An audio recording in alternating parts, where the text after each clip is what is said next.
എല്ലാവർക്കും നമസ്കാരം. ഞാൻ സരിത മഹേശ്വരൻ. ഇന്ന് ശ്രീകൃഷ്ണവിലാസ മഹാകാവ്യത്തിൻ്റെ 6ാമത്തെ സർഗത്തിലെ 38, 39, 40 എന്നീ ശ്ലോകങ്ങളാണ് നമ്മൾ പഠിക്കാൻ പോണത്. 3 ശ്ലോകത്തിലും അനുഷ്ടുപ്പ് വൃത്തം തന്നെയാണുള്ളത്. ഇന്ദ്രൻ്റെ പരാക്രമങ്ങൾ ആരംഭിക്കാൻ പോവുകയാണ്. ശ്രീകൃഷ്ണൻ ഇന്ദ്രന് പൂജയൊന്നും കൊടുത്തില്ല എന്നുള്ളതിൻ്റെ ദേഷ്യത്തിൽ ആ വലിയ ആന ഐരാവതത്തിന്റെ പുറത്ത് കയറിയിട്ട് എവിടെയാണോ ശ്രീകൃഷ്ണൻ ഉള്ളത് അവിടേക്ക് പോവാൻ പുറപ്പെട്ടു എന്നാണ് പറഞ്ഞത്. ഇനി അതൊക്കെ കണ്ടിട്ട് ദേവസഭയിൽ എന്താണ് ഉണ്ടായത് എന്നുള്ളതാണ് അടുത്തതായിട്ട് പറയണത്. നമുക്ക് ആദ്യം 38ാമത്തെ ശ്ലോകം നോക്കാം. തസ്യ തച്ചേഷ്ടിതം ദൃഷ്ട്വാ മുനയഃ സനകാദയ മനസാ തമവജ്ഞായ യയുസ്വം സ്വം നികേതനം. ആദ്യം പദച്ഛേദം പറയാം. തസ്യ തച്ചേഷ്ടിതം ദൃഷ്ട്വാ മുനയഃ സനകാദയഃ മനസാ തം അവജ്ഞായ യയുഃ സ്വം സ്വം നികേതനം. 3ാമത്തെ വരിയിൽ കാണുന്ന തം അവജ്ഞായ എന്നുള്ളൊരു ദിക്കിൽ മാത്രമേ ഉള്ളൂ സന്ധിച്ഛേദം ചെയ്യാൻ. ഇവിടെ സനകാദി മുനികളൊക്കെ എന്താ ചെയ്തത്? സഭയില് ഇന്ദ്രൻ വിളിച്ചു വരുത്തിയ സഭയില് കുറെ പേരുണ്ടായിരുന്നു, മുനിമാരുണ്ടായിരുന്നു, ദേവന്മാരൊക്കെ ഉണ്ടായിരുന്നു. അവരൊക്കെ ഈ ഇന്ദ്രന്റെ ആക്രമണ സ്വഭാവം കണ്ടിട്ട് എന്താ ചെയ്തത് എന്നാണ് ഇവിടെ സനകാദികളെ പറ്റിയിട്ട് എടുത്തു പറയാണ്. സനകാദയ മുനയ, സനകൻ തുടങ്ങിയ മുനിമാർ, സനകൻ, സനത്കുമാരൻ, സനാതനൻ, സനന്ദനൻ, അങ്ങനെ 4 മുനിമാരാണ്. അവരെയാണ് സനകാദികൾ എന്ന് വിളിക്കുന്നത്. അവര് ചെറിയ കുട്ടികളെ പോലെയാണ്. എപ്പോഴും 10-16 വയസ്സ് പ്രായമേ ഉള്ളൂ. അവർക്ക് ഒരിക്കലും പ്രായാധിക്യം വരില്ല. അവര് പക്ഷെ വലിയ മുനിമാരാണ്, വലിയ ഋഷീശ്വരന്മാരാണ്. അവരൊക്കെ എന്ത് ചെയ്തു? ആദയ എന്ന് പറഞ്ഞാൽ സനകാദയ, മുനിവരാഹ, മുനയ എന്ന് പറഞ്ഞാൽ അവിടെ കൂടിയിരുന്ന ബാക്കി സകല മുനിമാരും എന്ന അർത്ഥം കൂടി എടുക്കാം. അവരെല്ലാവരും തന്നെ തസ്യ തച്ചേഷ്ടിതം ദൃഷ്ട്വാ, തസ്യ എന്ന് പറഞ്ഞാൽ അദ്ദേഹത്തിന്റെ, ഇന്ദ്രന്റെ, തച്ചേഷ്ടിതം ഇപ്പൊ ചെയ്തതായിട്ടുള്ള പ്രവൃത്തി, പറയല് മാത്രമൊന്നുമല്ല, ശ്രീകൃഷ്ണനെ ആക്രമിക്കാനുള്ള പോക്ക് അതുകൂടി കണ്ടപ്പോൾ തച്ചേഷ്ടിതം, ആ ദുർവ്യാപാരം, അനാവശ്യമായിട്ടുള്ള പ്രവൃത്തി, ദൃഷ്ട്വ കണ്ടിട്ട്, തം അവജ്ഞായ, തം എന്ന് പറഞ്ഞാൽ അവനെ, ആ ഇന്ദ്രനെ, മനസാ അവജ്ഞായ, മനസ്സുകൊണ്ട് പുച്ഛിച്ചു തള്ളിയിട്ട്, നേരിട്ട് മുമ്പിൽ നിന്നുകൊണ്ട് ഒരു രാജാവിനെ അല്ലെങ്കിൽ ഇന്ദ്രനെ പോലെയുള്ള ഒരു അധിപതിയെ പുച്ഛിക്കാനൊന്നും പറ്റുണ്ടാവില്ല. അതുകൊണ്ട് മനസ്സാ നിന്ദിച്ചുകൊണ്ട്, എന്താ ഇപ്പൊ ഇയാള് കാണിക്കാൻ പോണത്, അഹങ്കാരം മൂത്തിട്ട് ഓരോരോ വേണ്ടാധീനങ്ങൾ കാണിക്കാൻ പോവുകയാണ് എന്നുള്ളത് അവര് മനസ്സുകൊണ്ട് പറഞ്ഞിട്ട് ഈ ഇന്ദ്രന്റെ പ്രവൃത്തികളെയും ഇന്ദ്രനെയും പുച്ഛിച്ചു തള്ളിക്കൊണ്ട്, തം മനസാ അവജ്ഞായ സ്വം സ്വം നികേതനം യയു, അവരവരുടെ നികേതനങ്ങളിലേക്ക്, അവരവരുടെ വാസസ്ഥാനങ്ങളിലേക്ക് തിരിച്ചുപോയി. യയു, സഭയിൽ കൂടിയിരിക്കുകയായിരുന്നു എല്ലാവരും. ഈ വക പ്രവൃത്തികളൊക്കെ കണ്ടപ്പോൾ എല്ലാവരും അവരവരുടെ ഗൃഹങ്ങളിലേക്ക് തിരിച്ചുപോയി എന്നാണ് കവി ഇവിടെ വർണ്ണിച്ചിരിക്കുന്നത്. എന്നിട്ട് എന്താണ് ഇനി ചെയ്യാൻ പോണത്? ഐരാവതത്തിന്റെ പുറത്ത് കയറിയിട്ട് പോവുകയാണ്. അപ്പൊ ഐരാവതം എന്താ ചെയ്തത് എന്നുള്ളത് കവി തന്റെ ഭാവനയിൽ കണ്ടുകൊണ്ട്, ഇവിടെ വരെയുള്ളതൊക്കെ ഭാവന തന്നെയാണ്. ഇനി അതിൽ കൂടുതലായിട്ടുള്ള ഒരു അതിശയോക്തി പോലെയുള്ളതായ ഒരു ഭാവന കൂടി കൂട്ടിച്ചേർക്കുകയാണ് 39ാമത്തെ ശ്ലോകം. ശ്ലോകം നോക്കൂ. നൈച്ഛദൈരാവതോ ഗന്തും താമാശാം യത്ര കേശവ സ്മൃത്വേവ സുകൃതം തസ്യ ഗ്രാഹാത് പാലിതദന്തിന. ഇവിടെയും പദച്ഛേദം ആദ്യം പറയാം.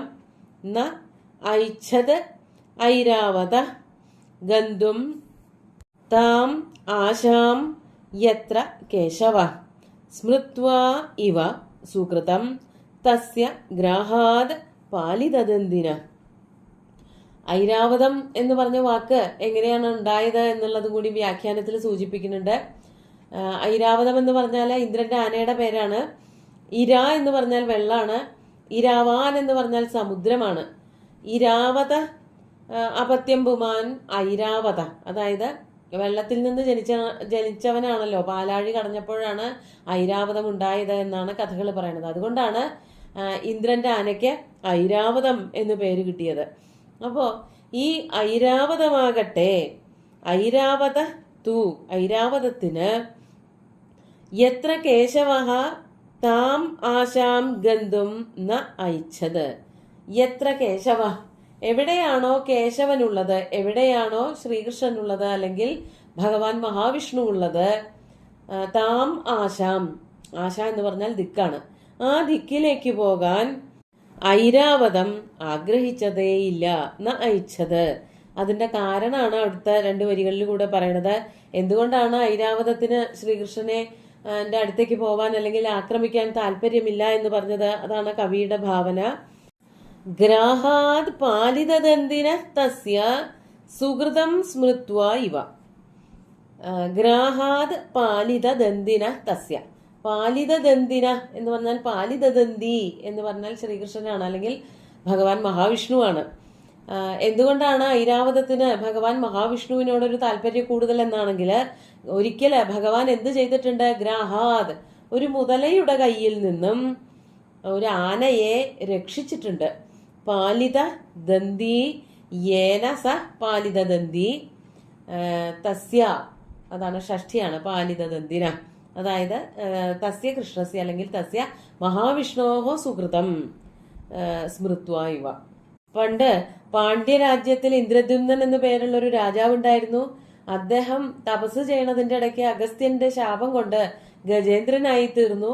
ആ ഗജേന്ദ്രനെ ഭഗവാൻ പണ്ട് വലിയൊരു മുതലയുടെ വായിൽ നിന്ന് രക്ഷിച്ചിട്ട് മോക്ഷം കൊടുത്തിട്ടുണ്ട്.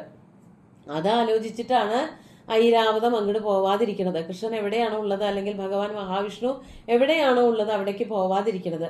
അത് അദ്ദേഹത്തിന്റെ സുഹൃതം ആലോചിച്ചിട്ടാണ്. തന്റെ കൂട്ടത്തിലുള്ള ഒരാളെ ഒരു കാലത്ത് വലിയൊരു മുതലയുടെ വായിൽ നിന്ന് രക്ഷിച്ച ഒരു മഹത് വ്യക്തിയാണല്ലോ.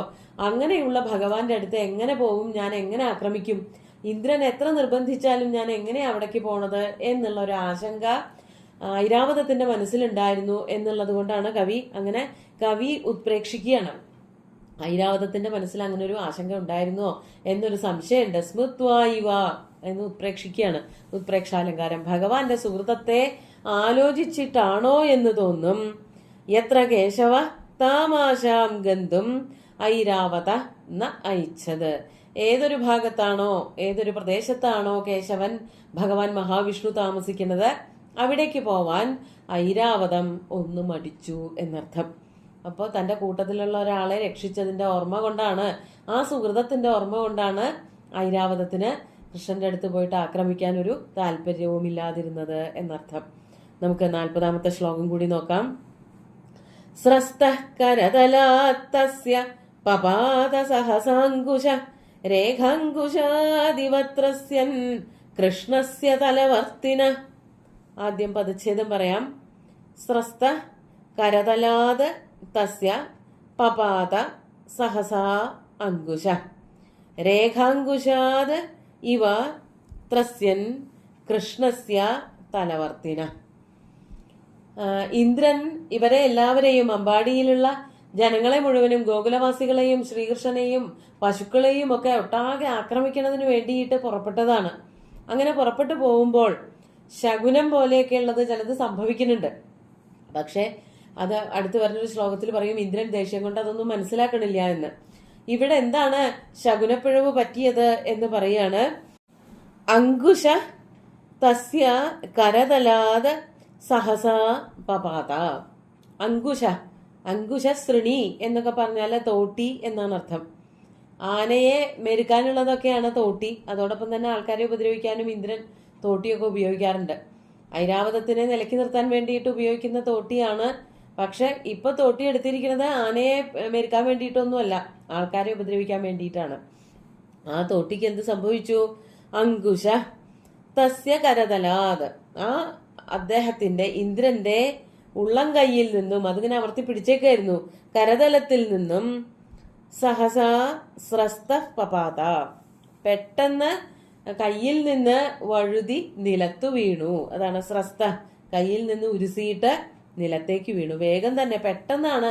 ആനപ്പുറത്ത് അങ്ങോട്ട് കയറിയിട്ട് വേഗം അങ്ങോട്ട് പോവാൻ നോക്കിയപ്പോൾ കയ്യിലിരുന്നിരുന്ന അങ്കുശം, തോട്ടി കയ്യിൽ നിന്ന് വഴുക്കുകയും നിലത്തേക്ക് വീഴുകയും ചെയ്തു. ഒരായുധമാണ് നിലത്തേക്ക് വീണുപോയത്. അത് എന്തുകൊണ്ടാണ് നിലത്തേക്ക് വീണത് എന്നുള്ളതിന് അവിടെയും ഒരു ഉൽപ്രേക്ഷാലങ്കാരം കവി പ്രയോഗിക്കുകയാണ്.